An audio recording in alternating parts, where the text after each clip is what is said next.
अशी ही करवत घ्यायची आणि या करवतीने हे कोपरे कापायचे, हे उली उली घासून घ्यायचे.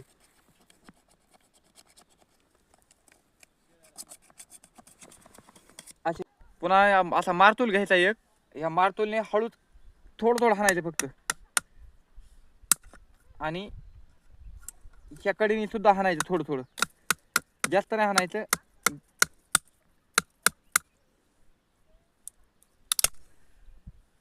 आणि असं हे काढून घ्यायचं.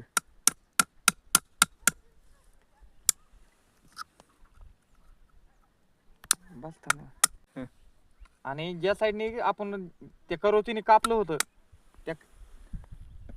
त्या साईडने हाणून घ्यायचं. आणि आपण टायर कसं खोलवतो तसं सगळे कोण उली उली घ्यायचं आणि ते असं काढून घ्यायचं डायरेक्ट.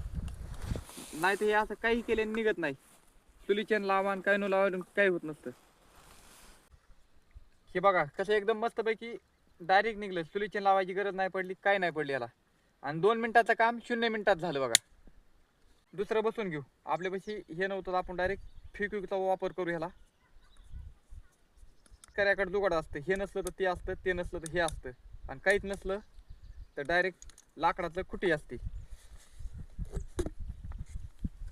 झालं बघा बिनगोर.